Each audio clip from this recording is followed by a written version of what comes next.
All right, hey everybody, this is Rustin Rose of Metalholic Magazine and of course Metal Nation Radio. And joining us tonight, Fran Halen, Artusato of The Devil You Know. How are you doing, my friend? I'm doing pretty good, thanks a lot. It's nice to get a chance to talk to you. Usually I end up talking to Hojo, so it's nice for a change of pace to hear from someone else in the band. Cool. Somebody who doesn't sing.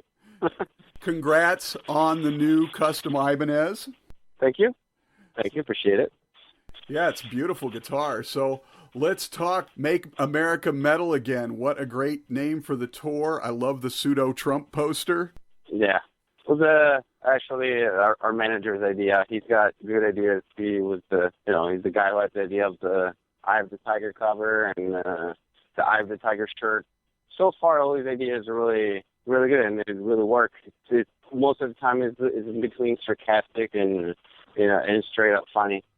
And people dig that, and we thought it was we thought it would be a funny thing. And it's kind of like, this is totally one of those bands. We don't take anything too seriously. Obviously, we treat it as a job, and so that part is very seriously taken. But stuff like this, we're not like the heavy metal band. It was we're tough guys, and we're never funny, and we just try to be all serious, and I don't know. And so even posters and stuff like that, I think it's, you get to see. I mean, I don't know if you get the chance to see it, but we just finished designing our tour laminate for this tour, and it's the most ridiculous thing ever. And that's what I'm saying. Most people will be like, "Oh no, the tour laminate needs to be badass," and then we do the stupidest thing ever. But yeah, you got to be able. So, got to be able to have fun, and especially right now, that's a nice play, because in this country right now with this election, I don't know about you, but I'm terrified. So. Oh my God, yeah, it's pretty scary, man. I'm not even American, but I live here, and I lived here for, I don't know, more than a third of my life, and it's just seeing how things are. I don't know. We'll see. I guess we'll see, but kind of scary. Absolutely. So you guys have Oni going out on tour with you. Did you guys handpick them, or did the label set that up? No, it was just us. It's one of those things where, it's a brand new band. They haven't toured yet, but I got to meet them personally last October. They invited me to go to their studio when they were tracking, and they were working with the same producer we worked on our last record, Josh Wilbur. Right. And they wanted me. They asked me to do a guest solo on one of the songs, and I got to spend a couple of days with those guys. Awesome people, extremely talented band, and even a guy like Josh, he's the kind of producer who now he works when he wants to work. He works with the project he likes. If he picks a band, it's not because I'm desperate for money. Anything is good. The guy is extremely successful producer, and so just that alone, I knew the music was going to be, good quality music, and like I said, the players are incredible, extremely talented, and and then even that back then, they were kind of fun, they were kind of fans, of us music and us individually from the previous project.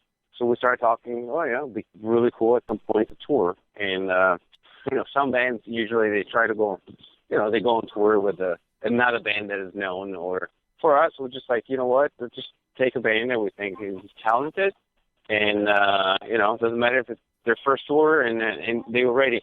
They're probably not going to have a lot of fans yet, but I'm sure a lot of our fans are going to start liking the band, and people get to hear the music. So it was, totally thinking about the music, and now thinking about we got to think about just selling tickets, so let's get the band that will, for a fact is going to bring more kids. Absolutely. Yeah. I'm looking forward to it. It's also going to be an interesting twist. John Bachlan, I'm not sure how he pronounces it, but John Bachlan will be filling in for Master Sankey on this tour. Correct. Yeah. Yeah, I mean, obviously, incredible drummer, and he's, I've been, listening to this guy, it's when he was doing stuff with Devil Driver and for many years, and I've seen him play with my other band, Ultra Parish. We played shows with Devil Driver, right. And I got to meet him back then, and pretty much everybody knows everybody in this business, so even Ryan, Howard, they all knew John, and Same thing with our manager. So it was one of those things. Right now, he's not touring and just talking. He's like, hey, listen, our drummer is going to be extremely busy during that time. And this was like we already had, right after this headlining tour, we have a Hate Breed Devil Driver tour. Right. And that was planned months ago. So we had already set, and then even our drummer, John Sankey, he knew that was it's a commitment. Then all of a sudden it came out, oh, we can also do this other tour, but obviously he's really busy right now. I don't know if you know, but he's organizing the Legion Fest in Australia, which is a big deal.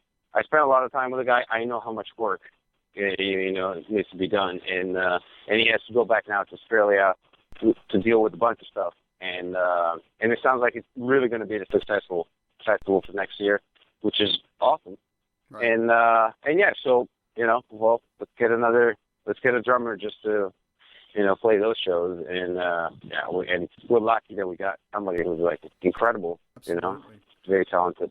All right, so you and I didn't get a chance to chat about the new album, They Bleed Red, when it came out. So did you guys approach the new album differently than the debut? Absolutely. The first record was totally, we're all in different bands. Back then, Howard didn't even know if he wanted to really fully be involved with another band. For him, it was kind of like, I'm just going to have fun. And then, so that was like the attitude. And then with that attitude comes more like, who cares? Like, let's do whatever. Like, and I mean, to be honest with you, also some of the songs to me sounded like less, connected to the other songs, or like there was like even in terms of like genres, even in terms of like it's just like a little like definitely a more immature kind of sound as a overall like as a band. It's like right. The fact that most bands that when you get to hear their first record on a label, it's like, what did you end up hearing? It's like, oh, the band has been playing 10 years. They had a bunch of demos. They wrote 50, 100 songs. And then finally they get signed and then they record a record. For us, it was like we were signed before writing the record. So it was kind of like, okay, well, let's write music now. And so that's kind of cool, but also like very different approach from the usual. And then this second record, obviously, we had more in mind what we wanted to do. And also the fact that we had already been like on tour, we knew for this kind of group of people what works well live. We see like people's reaction with certain songs, with certain parts. What now, like if I'm writing part, I know Howard's voice a lot better in terms of range, in terms of So even when I'm writing parts, I'm really thinking it's like things to complement his vocals. And the other thing is also works with an extremely talented producer. And I think was really the right producer for this kind of sound we're looking for. And overall, when we started writing and talking about this record, everybody thought, okay, let's make this one heavier. And, it's still that, I mean, I'm probably more than the other guys, the progressive element, you can still hear it because there are songs where kind of like they take it to like a journey. Even the song that you wouldn't expect, and it kind of gets to like different places, which is more like the progressive kind of mentality of writing. But then you also have other songs that are really simple, more hardcore kind of bass, I guess. And so there's still variety. But I feel like overall it's just more of a thing. Right. Well, and as you mentioned, this album does have more continuity to it. Like it's more organic, and when you tour together, you get a chance to gel. It's not the same as being in the studio for the first time. You get a chance to go out on the tour, be on road. You guys have nothing but to come together and understand each other a little bit better. Yeah, totally. Yeah, so. And that's why sometimes you see bands just the more they work together, the more they tour. That's when they start writing the better material, because it's just like knowing each other, even like in a personal way, it just helps the writing process for sure. One of my personal favorites on the record is Let the Pain Take Hold. What can you tell us about that track? That was actually one of the first songs that I wrote for this record, thinking of it just totally like, well, I'm going to write it, and then I'm going to present it in the studio. Well, I played this for John before, then we worked on it together, and then, it was kind of like, it's going to be a challenge. I know the song is going to be a challenge. I know, even for Howard, the first thing when you listen to it, it's like, it feels like something I've never done before. This is totally not the things I've done before, the territory that I'm familiar with. So that's probably the song we spend the most time, you know, and even with the producer, just like had many different parts. We wrote different, like, you know, ideas for vocals or like how to treat the song and all that. And that was like, I don't know, I guess more time than the other songs, but really focusing on doing something different for all of us. And for me, it was literally like a thing that with other bands that I had, I never wrote a song like that. That was like the song that I always wanted to write. So that's how it felt. And then in the end, it was like, Howard felt the same. And then when we finished the song, for both him and I, that's our favorite song on the record. Huh. Like, to me, the way it's structured, because it's not like the typical, you know, pop song structure that most of the time you kind of use. And this one's kind of like, it's definitely different. But I feel like how powerful in terms of lyrics and in terms of melodies, it just like a total different level of how epic it is. And I love that song. It's one of my favorites. And maybe that's why it stood out for me as well. So now I know when you go into the studio, there's always a lot of times there'll be a song or two that you sort of have planned out in advance, but then you get in the studio and it sort of takes on a life of its own. Did that happen with any of the tracks on They Bleed Red? I think, well, for example, there's a song like The Way We Die. When we went in the studio, we didn't know it was going to be one of the main songs on the record, meaning as soon as that song was finished, like producer, label, manager, everybody, this is the song. This is absolutely the song. And we thought, okay, cool. I mean, because we really liked the song, the way, you know, what it became. But when we got to the studio, we thought we were going to be, I don't know, just like cool part. And that's the thing, like sometimes songs that have like, you know, they're simpler in terms of riffs or in terms of like, but then there's like some specific part, like a vocal melody, and it takes the song to a completely different level. So that's probably the song that I was like most like surprised with. One of the things that surprised me on the album, obviously, when I first heard you guys were going to cover Eye of the Tiger for the record, I'll admit it, I was a bit skeptical, but you guys really made it something special. How did that sort of all come about? Was that the manager again? Well, yeah, it was like one day the manager called me and he's like, hey, I have an idea. How about doing Eye of the Tiger as a cover? And we're like, we didn't even think about doing a cover. We weren't really like, not interested in doing covers or whatever.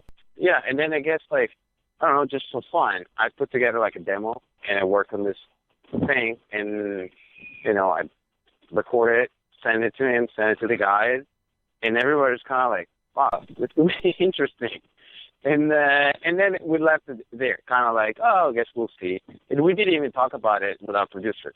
While we're in the studio, I played that demo. I told our producer, hey, we're thinking about doing this song as an extra, as a bonus track, or who knows. And then he was like, oh, really? I don't know.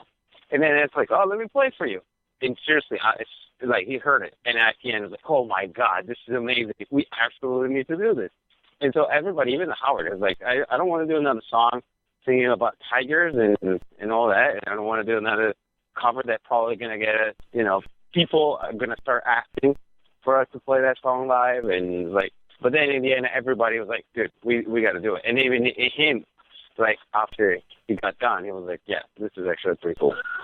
And so, yeah, it was totally like, but obviously, it's like, for a song like that, it is like the whole, like, the days you're working on a song like that, there's days where, you know, you have a lot of fun and you laugh a lot and you take it very lightly, but at the same time, it's such a good song. It's like, it's a song that's like, so, it's one of those songs like everybody knows. So that was like the thing is that you still want to do a good job. It's not just a matter of like, oh, it's that fun.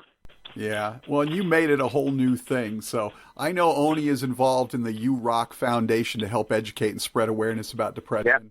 I saw your guys' logo on the site as well. Are you guys involved in this? And if so, how did you get involved? Yeah. The guy who started the whole thing, Joe Pinola, he's a good friend. And I met him through the band. We're going on tour with Ultra Pierce and with W, and we literally stay friends, talk all the time. And then when he started this thing, obviously, it's like, well, how do you feel about, putting like, doing like videos where you, Howard, and talk about depression, anxiety, suicide, and all these things. Because some people at home, they have nobody else to talk to, and they don't know that other people have the same problems they do. And I thought it was a great idea the way it's put together. And like I said, he's a genuinely great guy. He's doing it for the right reason, and so automatically for all of us, so that we should absolutely get involved. All right, so just for fun on the way out the door, do you binge watch TV or Netflix at all?